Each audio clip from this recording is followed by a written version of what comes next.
Hello Aquarius, Sun Rising and Venus Signs. Kamusta kayo? Sana po'y nasa mabuti kayong kalagayan.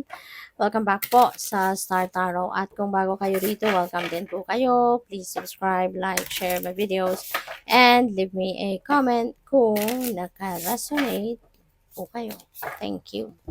So, first card, Aquarius, we have Pisces energy. Ayan. So, paalala ito sa inyo na always listen, follow, and trust what your intuition is telling you. Okay? Kasi lalo-lalo na kung kayo naguguluhan. Diba? May kunyari, desisyon na kailangan gawin, naguguluhan ka. So, intuition, no? By listening and following your intuition, that is something no, na makakatulong sa'yo para magkaroon ka ng tamang direksyon. Magkaroon ka ng tamang desisyon, yung mga ganon, no? So, we have Venus, love. Wow. Maybe, ang iba sa inyo, Aquarius, is falling in love. Kung kayo ay single pa, lalo-lalo na, baka ngayon, makilala mo na yung inyong potential na maging jowa. No? Yung inyong twin flame, yung inyong soulmate, baka ito na, paparating na siya. 'Di ba? So, baka ito na yung pagkakataon ninyo na mabuo na, 'di ba, yung inyong pagmamahalan. Kasi baka matagal na din nandiligaw ito sa iyo, pupuwedeng may gano'n din ganap, 'di ba? At ngayon, baka yun na nga, official na pumasok na ngayon sa isang romantic relationship. So, we have boundaries. Ayan, paalala lang din ito sa inyo na mahalaga ang mag-set kayo ng healthy personal boundaries. Kasi baka masyado kayong mabait, no? Masyado kayong mabait, maunawain, mapagbigay, kaya naaabuso kayo ng ibang tao. So, it's about time now for you to set your healthy personal boundaries. Kasi nakakatulong din ito. No? Yung pag meron kayong boundary sa relationship, anumang klaseng relationship, nakakatulong yan na magkaroon ng respeto sa bawat isa, magkaroon ng paggalang sa bawat isa, magkaroon ng mas matibay no, na relationship. Kaya importante na may boundaries para alam ng bawat isa yung limitasyon nila sa bawat isa. So, by the way, maraming salamat for subscribing. And if you haven't subscribed yet, subscribe na kayo.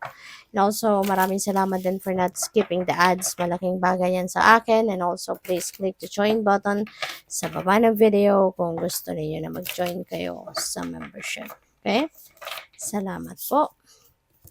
So, we have commitment. Ayan. So, love, commitment. So, most likely, meron dito talagang relationship na mabubuo between you and another person.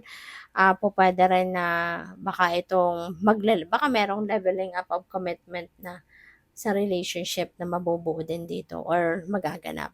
Pwedeng paangat na to.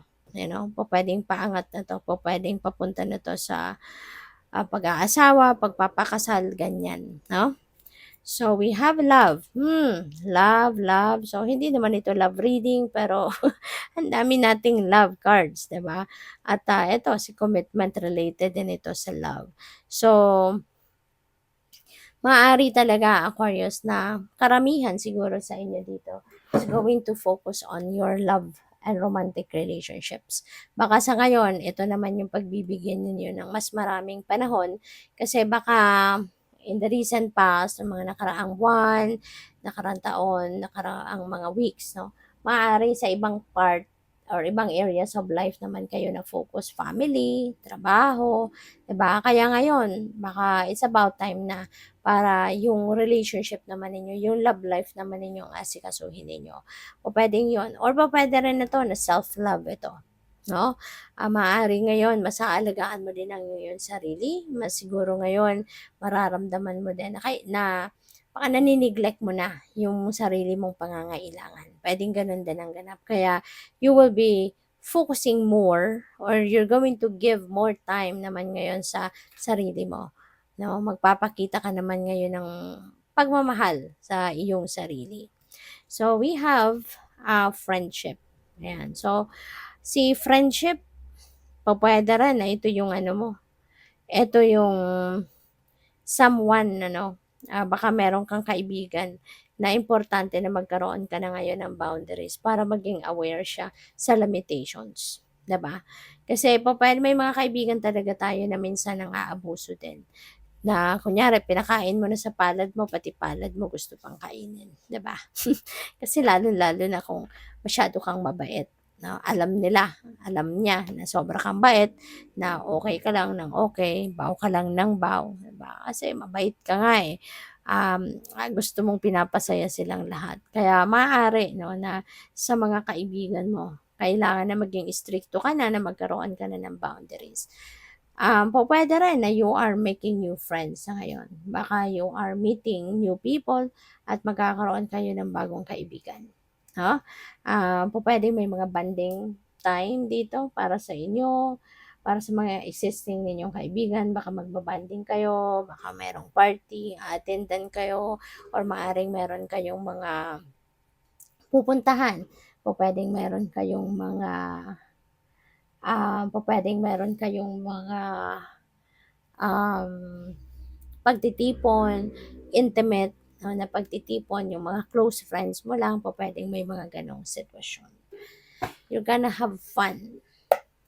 So, tingnan natin kung ano pa ang mga messages and energies surrounding you, Aquarius. So, we have strength. Ayan. So, lakas ng loob, no? Inner strength, maaari ang kailangan mo sa ngayon. Or po pwede rin na both inner strength and physical strength ang um, kailangan mong ibalik sa sarili mo sa ngayon. Okay? So, po pwedeng may ganong ganap. So, we have the moon, Aquarius. Maaari, na meron kayong, desisyon. Maaring merong important decision na kailangan kayong gawin. Pero sabi ni Moon, this is not the right time, for you to make any decision yet. Kasi maaari na nalalabuan pa kayo sa mga bagay-bagay. So, pag-isipan ninyo mabuti and before you jump into a decision.